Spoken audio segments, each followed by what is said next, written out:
नमस्कार। आजकल तो हर तरफ डेटा ही डेटा है ना? बिल्कुल। कभी एकदम सलीके से सजा हुआ मिलता है, हम्म, कभी बिल्कुल बिखरा हुआ। सही कहा। और अब तो एआई की वजह से हम्म, एक बिल्कुल नई तरह का डेटा भी आ गया है, हम्म, जिसे मशीनें समझ सकती हैं। हाँ, ये बिल्कुल नया आयाम है। तो सवाल ये उठता है कि इतने अलग-अलग तरह के डेटा को हम्म, संभालने का सबसे सही तरीका क्या हो सकता है? यही सबसे बड़ा चैलेंज है आजकल। तो इसी पहेली को थोड़ा सुलझाने के लिए आज हम 3 मुख्य तरह के डेटाबेस हम्म, एसक्यूएल, नो एसक्यूएल और जो ये बिल्कुल नए आए हैं वेक्टर डेटाबेस, हम्म, इनकी पड़ताल कर रहे हैं। हाँ, देखते हैं कि कौन सा कब फिट बैठता है। कोशिश करेंगे समझने की कि कब, क्यों और कौन सा इस्तेमाल करना चाहिए। और देखिए, ये सिर्फ कोई टेक्नोलॉजी की बात नहीं रह गई अब। अच्छा। हाँ, सही डेटाबेस चुनना बिजनेस के फैसलों के लिए भी उतना ही जरूरी हो गया है। खासकर अब जब एआई धीरे धीरे हमारी जिंदगी का, हमारे काम का हिस्सा बनता जा रहा है। सही बात है। तो शुरुआत करते हैं सबसे जाने पहचाने खिलाड़ी से, एसक्यूएल डेटाबेस। हाँ, एसक्यूएल, इन्हें रिलेशनल डेटाबेस भी कहते हैं। हाँ, रिलेशनल। ये कुछ ऐसे हैं जैसे मान लीजिए एक बहुत ही व्यवस्थित फाइलिंग कैबिनेट है। बिल्कुल सही उपमा है, जहां सारी जानकारी पंक्तियों यानी रोज और कॉलम वाले टेबल्स में रखी जाती है, जैसे MySQL या PostgreSQL में होता है। और इनका एक पक्का ढांचा मतलब स्कीमा होता है, जिसे पहले से तय करना पड़ता है। हाँ, स्कीमा पहले डिफाइन करना होता है। और इनकी एक बहुत खास बात है, एसिड प्रॉपर्टीज। एसिड। हाँ, मैंने सुना है। ये एटॉमिसिटी, कंसिस्टेंसी कुछ ऐसा है ना? क्या आप इसे थोड़ा सरल शब्दों में समझा सकते हैं? खासकर ये विश्वसनीयता वाली बात क्यों इतनी जरूरी है? हाँ, जरूर।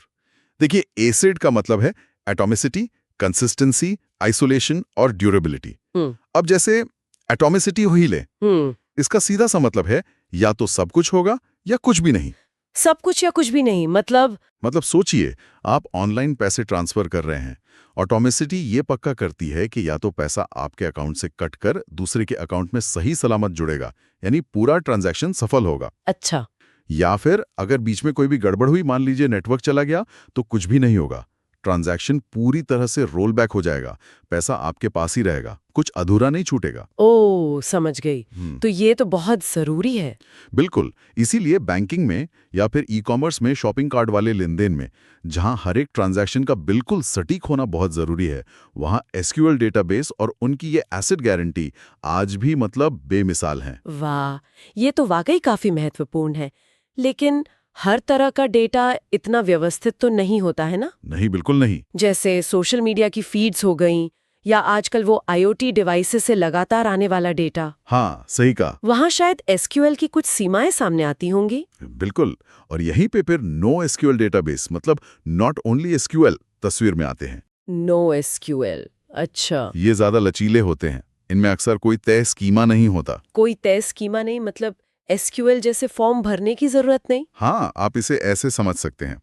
एसक्यूएल एक पहले से छपा हुआ फॉर्म है जिसे आपको भरना ही है, जबकि नो एसक्यूएल वो एक खाली डायरी की तरह है। खाली डायरी। हाँ, जहां आप जरूरत के हिसाब से अलग अलग तरह की जानकारी अलग अलग फॉर्मेट में जब चाहे लिख सकते हैं। जैसे मोंगोडीबी है, वो डॉक्यूमेंट स्टोर करता है। रेडिस है, वो की वैल्यू स्टोर है। अच्छा, तो ये असंरचित डेटा मतलब अनस्ट्रक्चर्ड डेटा के लिए बढ़िया हुए। हाँ, अनस्ट्रक्चर्ड या सेमी स्ट्रक्चर्ड डेटा के लिए ये बहुत अच्छे हैं। और इनका एक और बड़ा फायदा है, इन्हें स्केल करना आसान होता है। स्केल करना आसान होता है, इसका क्या मतलब हुआ?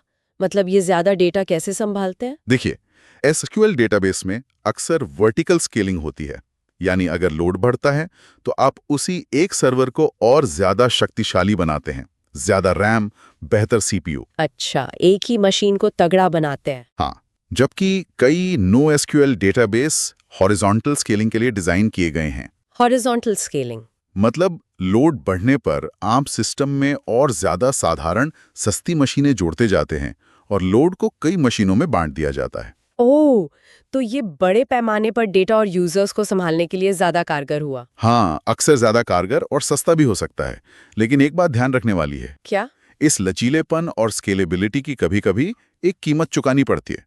वो ये कि डेटा कंसिस्टेंसी, मतलब ये सुनिश्चित करना कि डेटा हर जगह एक जैसा और अपडेटेड हो, वो कभी-कभी एसक्यूएल जितना सीधा और गारंटीड नहीं होता नो एसक्यूएल में।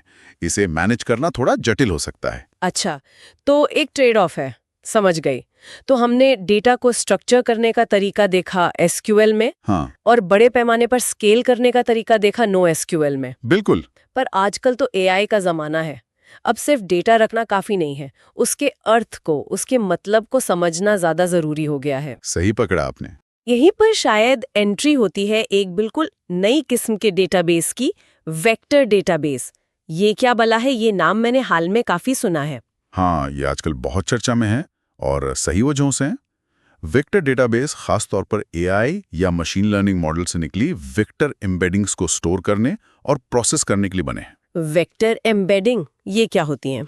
ये एम्बेडिंग्स आप समझ लीजिए असल में संख्याओं की बहुत लंबी लिस्ट होती हैं, जैसे 0.245 -0.542, डैश डैश डैश, सैकड़ों या हजारों संख्याएं। अच्छा, नंबर्स की लिस्ट। हाँ, और ये लिस्ट डेटा का एक तरह का गणितीय फिंगरप्रिंट या उसका सार या अर्थ दर्शाती है।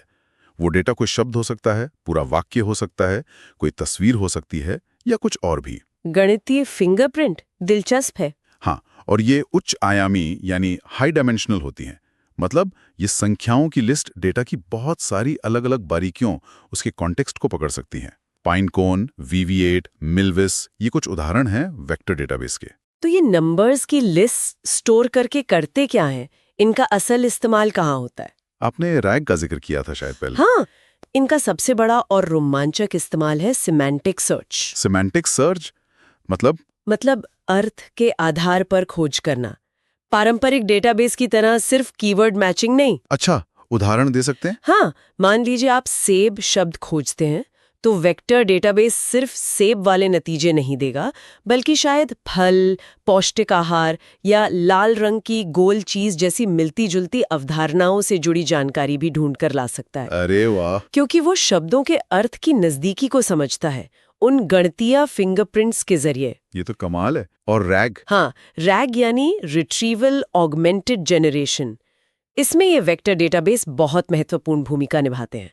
जब कोई बड़ा भाषा मॉडल LLM जैसे चैट GPT कोई जवाब देने वाला होता है, तो रैग सिस्टम पहले इस वेक्टर डेटाबेस में उस सवाल से संबंधित बिल्कुल ताज़ा और प्रासंगिक जानकारी ढूंढता है। अच्छा, फिर वो जानकारी मॉडल को दी जाती है ताकि मॉडल उस जानकारी का इस्तेमाल करके ज्यादा सटीक, ज्यादा जानकारीपूर्ण और कम मनगढ़ंत जवाब दे सके।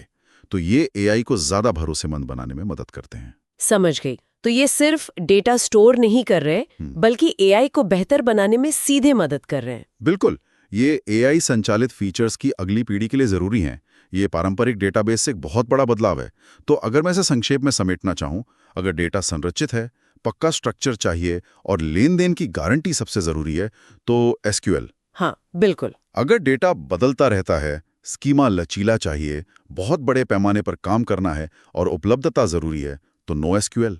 सही है। और जब एआई की बात हो, एम्बेडिंग्स का इस्तेमाल हो रहा हो, या फिर मतलब के आधार पर खोज, सिफारिशें या आरएजी जैसे सिस्टम बनाने हो, तो फिर वेक्टर डेटाबेस की तरफ देखना चाहिए। हाँ, मोटे तौर पर यह वर्गीकरण बिल्कुल सही है।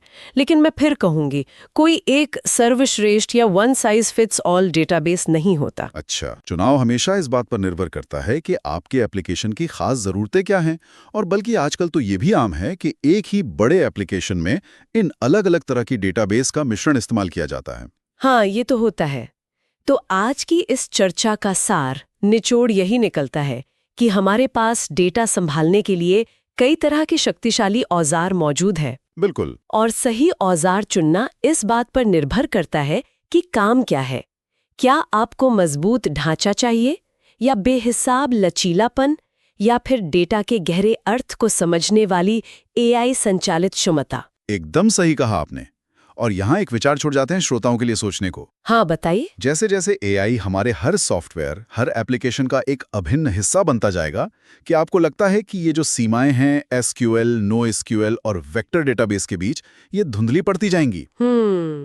दिलचस्प सवाल है। क्या भविष्य में हम ऐसे हाइब्रिड डेटाबेस ज्यादा देखेंगे, जो इन तीनों दुनियाओं की सबसे अच्छी खूबियों को एक साथ लाने की कोशिश करेंगे? क्या वही मानक बन जाएगा? ये देखना वाकई दिलचस्प होगा।